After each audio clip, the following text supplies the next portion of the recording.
dans nos formations, ce n'est pas un cours magistral, je l'ai dit toujours ça, hein. C'est interactif, n'est-ce pas? Si à un moment donné de mon propos, vous avez une question, n'hésitez pas à arrêter moi. Arrêtez-moi, parce que je le fil conducteur de la formation, je peux m'arrêter. La formation, ce n'est pas pour moi. La formation, c'est pour vous les apprenants. Donc, si à un moment donné de mon intervention, vous avez une préoccupation, n'hésitez pas, arrêtez-moi. Donc, pour vous dire que l'intelligence artificielle aujourd'hui, si on rentre dans l'évolution de l'intelligence artificielle, ce n'est pas quelque chose qui date d'aujourd'hui. C'est nous qui croyons que c'est quelque chose que les autres amènent encore pour nous tromper. Parce qu'ils ont passé le temps à nous paramétrer, voyez un peu.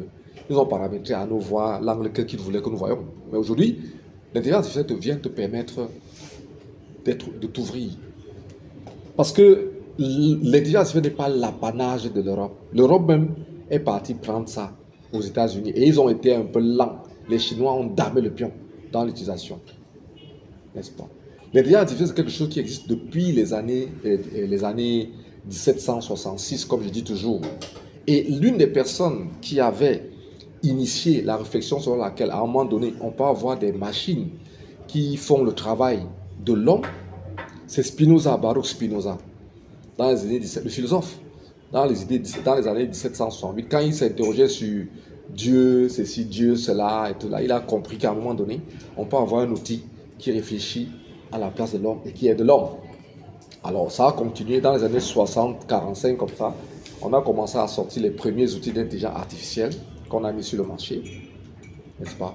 Avec les travaux d'Alain Turin, à la conférence de Darmon, on a sorti l'IA. Mais avant 60, 70, en 45 déjà, pendant la guerre, les gens connaissaient l'IA. Mais c'était utilisé par l'armée, par les services de renseignement, par le KGB, le FBI. Donc, ils connaissaient l'IA. Chez nous, c'est récent, mais ça existe depuis l'Antiquité. Ils ont développé des formules depuis les années 36. En 45 déjà, Hitler connaissait l'IA. Excusez-moi de le citer, hein. Pour moi, il est une référence négative pour les uns, mais également une référence positive pour les autres. Parce que quand tu vois sa façon de manipuler les foules et sa façon d'être déterminé, je pense que si tout le monde est déterminé comme lui en bien, on fait de très grosses choses, n'est-ce pas? Les gens ne restent pas dans les chambres pour épiloguer sur qui est monté, qui est descendu. Mais on sera en train de réfléchir sur comment je peux impacter l'humanité. Lui, il a impacté l'humanité. Ça ne va pas être nécessairement mauvais. Ça a permis aux gens de créer d'autres choses, non, de se développer. Donc, c'est un peu ça. Donc, il connaissait l'IA. Et il l'exploitait même dans les usines. Alors, ça a continué dans les années 70, 90. C'est les années au cours desquelles Sam Altman est venu avec les gars de la Silicon Valley. Ils ont développé des premiers robots qui pouvaient agir comme l'être humain. Et l'un des premiers robots dans le centre, c'était GoPro. GoPro, c'est un robot qui a battu le champion du monde des jeux d'échecs dans les années 70. On a compris que le robot là peut faire comme l'être humain. On a commencé à augmenter sa performance. Et c'est comme ça que sa maman entre en jeu, avec un financement assez lourd, mais il rate. Il rate pourquoi? Parce que la puissance de calcul qu'on attendait du robot n'était pas ça. C'est pour ça qu'il avait raté. Mais il ne s'est pas découragé, la résilience, il a recommencé à travailler, à faire des recherches.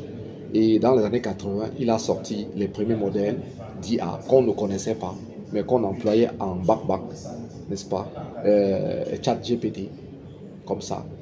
Et aujourd'hui, à côté de ChatGPT, on a développé ce qu'on appelle les machine learning, c'est-à-dire que les machines qui peuvent apprendre, analyser, suggérer des décisions. C'est ça qui nous conduit donc vers l'IA.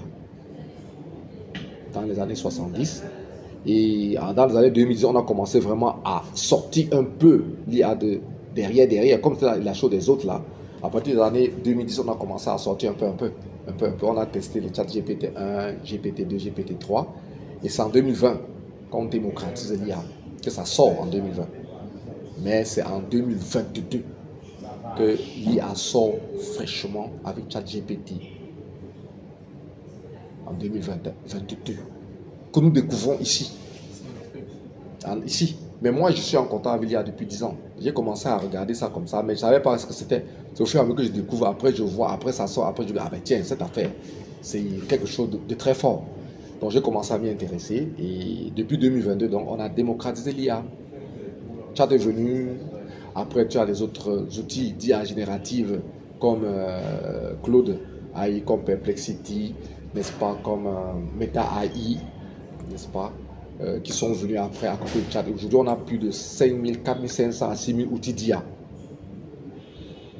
Voilà ce qui est aujourd'hui. La genèse de l'IA et l'évolution.